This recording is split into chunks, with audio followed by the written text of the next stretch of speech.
Have you ever found yourself wide awake between 3 and 5 in the morning, lying in bed, staring at the ceiling, wondering why your body just won't let you sleep? Maybe the room is quiet, your heart's calm, but your mind is already racing.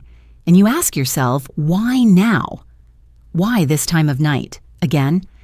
If this happens to you often, especially as you get older, I want to tell you something that might shift the way you think about these early wake-ups. They're not just random moments of insomnia, they might actually be your body sending you signals, physical, emotional, even spiritual, that you've been too busy to notice during the day.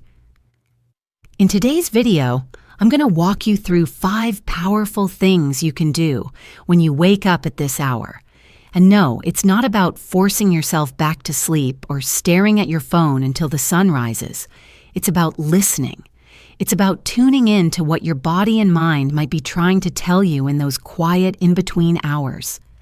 I'll share real, science-backed tips you can use right away, along with some personal reflections from my own experience and from the stories of people like you, older, wiser, and still learning. And trust me, what we're going to talk about might not just help you sleep better, it might help you understand yourself better too. So if this is something you've been struggling with, or even if you're just curious about why this keeps happening, stay with me. Especially because tip number 4 is the one I wish someone had told me years ago. It changed everything for me, and it might do the same for you. 1. Don't force yourself back to sleep. Shift your approach instead. Let's start with something that might sound a little strange at first. If you wake up between 3 and 5 in the morning, don't try to force yourself back to sleep. I know, it sounds backwards. After all, isn't the goal to stay asleep through the night? Isn't waking up early a problem we're supposed to fix? But here's what I've learned, both from personal experience and from the hundreds of people I've talked to over the years. The harder you fight to go back to sleep, the more awake you actually become. You know that cycle, right? You look at the clock and think, okay, if I fall asleep now, I can still get 3 hours, then 2.5. Then, before you know it, you're wide awake and doing math in your head that only makes you more anxious. You toss, you turn, you sigh. And suddenly, the night feels endless. The truth is, sleep doesn't work that way. It's not something you can chase. It's something you set the stage for and then allow to return naturally. And when you're lying there, frustrated, tense, and mentally spiraling, you're actually doing the opposite of what your body needs to relax. Instead of forcing it, I want you to try something else. And this changed everything for me. First, sit up, gently. You don't need to turn on lights or fully get out of bed. Just shift your body out of that I'm stuck position. That small change in posture sends a subtle message to your nervous system. We're not panicking, we're just noticing. Then bring your attention to your breath. Take a deep inhale through your nose. Count to 4. Hold it just for a second. Then exhale through your mouth for a count of 6. Do this slowly, deliberately. Do it 3 or 4 times. You'll feel your shoulders relax just a little. Your chest won't feel so tight. And maybe, just maybe, your mind will begin to let go of the noise. Now, I know some of you might be thinking, that's too simple. That can't possibly help. But this isn't about tricks or hacks. It's about shifting your energy from resistance to acceptance. When we accept that we're awake, we stop feeding the stress that keeps us stuck. Sometimes I think of these moments like a knock at the door. Something is calling for your attention.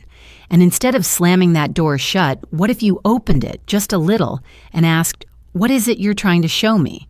Now don't worry, we're not going to get too philosophical here. But I want you to understand that these early morning wake-ups can be more than just annoying.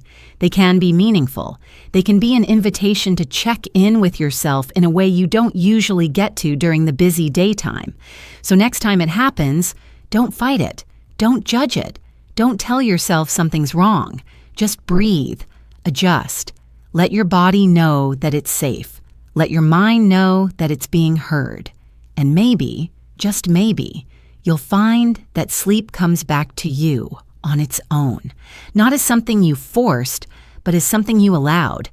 Coming up next, we're going to talk about something that seems small, but can have a huge impact: what you drink in those early hours, and how it might be making things better or worse. You won't want to miss this. 2. Hydrate smartly. Your body might just be thirsty, not restless. Now that you've given yourself permission to stop fighting sleep, let's talk about something that often gets overlooked in the middle of the night: hydration. Waking up around 3 or 4 in the morning with a dry mouth, restless legs, or a weird sense of warmth even though the room is cool, that might not be stress. It might just be dehydration. See, while you're sleeping, your body is still working quietly. You're losing fluids through your breath, through your skin, even just from the natural temperature regulation your body does all night. And by the time you wake up, your system might be giving you a gentle nudge. Hey, I need a little help here. But here's the thing. Most of us, if we even think to hydrate at night, make the mistake of reaching for cold water. I get it. Cold feels refreshing. But in the middle of the night, it's the last thing your body needs. It shocks your system, wakes up your digestive tract, and before you know it, you're even more awake than you were a few minutes ago. Instead, go for room temperature water, or better yet, slightly warm water. It's softer, gentler. It flows through your system without sounding the internal alarms. Now here's a tip I wish I had learned years ago. Add just a tiny pinch of mineral-rich salt, like pink Himalayan or Celtic sea salt. Not much, just a few grains. Why? Because your body doesn't just lose water when you sleep. It also loses important minerals, sodium, potassium, magnesium, that help your muscles stay calm and your nerves stay balanced. Adding a touch of natural salt helps your body rehydrate more effectively. It's like giving your cells what they really need, not just what's easy to reach for. Another option? A squeeze of fresh lemon juice. It gives your water a gentle zing and a dose of potassium, and it can even aid digestion, which, believe it or not, can slow down and cause discomfort during the night. And if you want to take it one step further, my personal favorite, keep a thermos of chamomile tea by your bed. Just a light steep, nothing too strong. Chamomile contains apigenin, a natural compound that calms your nervous system. The warmth, the subtle floral taste, the ritual of sipping, it can soothe not just your body but your mind too. And no, it's not going to send you to the bathroom every 5 minutes, not if you sip mindfully. It's not about drinking a lot, it's about drinking smart. I used to think I was just a light sleeper. But once I started paying attention to hydration, I realized a lot of my restlessness had more to do with what my body was missing than what my mind was overthinking. So next time you wake up in those early hours, check in with yourself. Are you thirsty? Are you dry-mouthed or feeling oddly warm? Try a few sips of warm water with a mineral boost or a small cup of tea. It might be just the thing to help ease you back into rest. And coming up next, we'll explore something deeper, because sometimes what's waking us up isn't physical at all. It's emotional, and your body might be trying to tell you something your heart hasn't had time to feel during the day. Let's talk about that next. 3. Check your emotions. It might be a signal, not just a sleepless night. So far, we've talked about adjusting your body and meeting its physical needs, but now we're going to go somewhere a little deeper. Because sometimes when you wake up between 3 and 5 in the morning, it's not your body that's restless, it's your heart. Have you ever woken up and felt heavy? Not physically, but emotionally. Maybe you can't quite put your finger on it, but there's a weight in your chest, a tightness behind your ribs. Your mind starts to drift, not to your to-do list or what you ate last night, but to something deeper, a feeling, a memory, a regret, a sadness. It happens more often than you think. And I'll be honest, this part used to make me uncomfortable. I didn't want to sit with those feelings at 4 in the morning. I wanted to push them away, pretend they didn't matter. But you know what? The more I avoided them, the more they came knocking. There's an old belief in traditional Chinese medicine that the hours between 3 and 5 a.m. are connected to the lungs, and not just as a physical organ, but as the home of grief, sadness, and emotional release. Whether you believe in that or not, the idea holds something powerful. Maybe your emotions are rising in the stillness of night because it's the only time they feel safe enough to speak. So instead of ignoring that feeling, what if you sat with it for just a few moments? Here's what I started doing, and I can't recommend it enough. I keep a small notebook and pen by my bed, nothing fancy. And when I wake up with that emotional weight, I sit up, take a few breaths, and I write down 3 things that are on my mind. It doesn't have to make sense. It doesn't have to be deep, just honest. I'm worried about my daughter. I miss my old job. I feel alone tonight.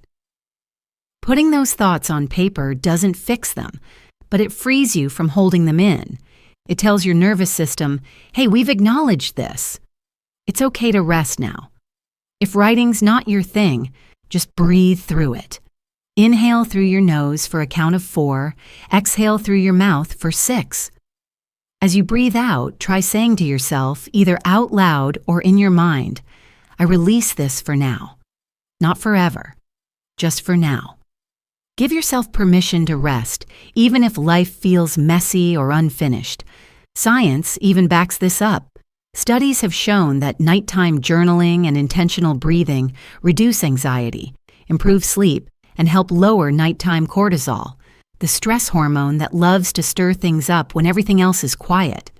Sometimes we wake up not because we're broken, but because something inside us is finally ready to be felt. So next time your eyes open before dawn and your chest feels heavy, don't shove it down. Ask yourself, what's rising in me right now that I haven't had time to face? The answer might not come right away, but even asking the question is a step toward healing and toward rest. Next up, we'll move from the emotional to the physical once again. If your body feels stiff, restless, or tense when you wake up, you'll want to stick around, because a few gentle movements might be the reset you've been needing. 4. Move gently. Reset your body. Reset your mind. You're lying there. It's 4:17 a.m. You've tried breathing. You've taken a sip of warm water. You've even written a few thoughts down, but your body, it still feels restless. Your shoulders are tense. Your back aches a little. Your legs won't stop twitching. And you keep turning from one side to the other, trying to find that one perfect position that makes it all go away. But here's the truth. Sometimes what your body really needs isn't stillness. It needs movement. Now, I'm not talking about a workout. I'm not sending you to do yoga in your pajamas or pull out a resistance band at 4 a.m. I'm talking about just a few small, intentional movements to reset your nervous system, to release the tension that's been building up all day, or maybe for years. One thing I started doing that made a surprising difference, I sit up in bed, nice and slow, no rush, no pressure. I start by rolling my neck, gently, chin to chest, then slowly over to the right, then to the left. I breathe as I move, and I notice how much tension I've been holding without realizing it. Then I roll my shoulders, up toward my ears as I breathe in. Then I let them drop as I breathe out. I do this a few times. Each time I exhale, it feels like I'm letting go of a little more stress I didn't know I was carrying. After that, I'll reach my arms up over my head, give myself a stretch like I'm waking up for the first time. It feels simple, even silly, but it helps. It reminds my body that it's safe, that it's okay to soften. If I'm feeling up to it, I'll scoot to the edge of the bed and do a light forward fold. I let my hands hang toward the floor, just breathing into the stretch. It's not about flexibility, it's about circulation. After lying still for hours, your body needs that gentle reminder to come back to balance. And here's one of my favorite tricks, especially if you get restless legs. Shake out your feet. That's right. Sit on the edge of the bed and lightly bounce or shake 1 foot at a time. 10 seconds each. Nothing crazy, but it works. That twitchy, buzzy feeling in your legs, this helps move it through and out. There's also something powerful about warming up your hands and feet. Rub your hands together until they feel warm, then cup them gently over your toes or over your heart. It might sound simple, but that warmth tells your brain, hey, we're grounded now. You're not in danger. You can rest. Science actually supports this. Studies show that warm extremities, especially hands and feet, are linked to faster sleep onset. It's all about helping your body regulate its internal temperature. When your core cools slightly and your outer limbs stay warm, your brain gets the signal. It's time for sleep. And beyond the science, there's the message you send yourself when you move like this. You're saying, I care for my body. I'm not punishing it for waking up. I'm helping it come back to peace. So next time you find yourself lying there, tangled in the covers and frustrated with your body, try something new. Move with kindness. Stretch with intention. Reset gently. You might find that with just a little motion, your whole nervous system gets the memo that it's okay to let go, and before you know it, rest returns. And up next, we'll explore something that's often overlooked, but incredibly powerful: the role of sound. Because sometimes, when your thoughts won't quiet down, your ears can lead the way back to sleep. I'll show you how. 5. Calm your brain with sound. Let your ears lead you back to sleep. It's 3:58 a.m., and your brain has decided this is the perfect time to think about everything, from tomorrow's grocery list to that awkward thing you said 3 years ago. You're not just awake. You're mentally wide open. We've all been there. You try to breathe. You try to relax. But your thoughts are racing like a hamster on a wheel, and the harder you try to shut them down, the louder they get. Here's the thing. You can't force your brain to be quiet, but you can give it something else to focus on, something gentle, something rhythmic, something that invites it to slow down, and that's where sound comes in. Now, I'm not talking about turning on the TV or scrolling through your phone. That kind of stimulation wakes your brain up even more. What I'm talking about is intentional sound that guides you back to rest, not away from it. Let me show you 3 types of sound that have helped me and many others fall back asleep without effort. First up, pink noise. You might have heard of white noise. It's that static, high-pitched background sound, but pink noise is softer, deeper.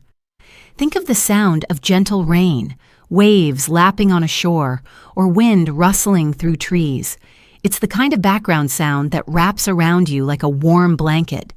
Studies show that pink noise can actually sync with your brain waves and help you drift into deeper stages of sleep. It's not distracting, it's grounding. There are plenty of apps and free recordings online. Just set the volume low, like a whisper in the background, and let it carry you.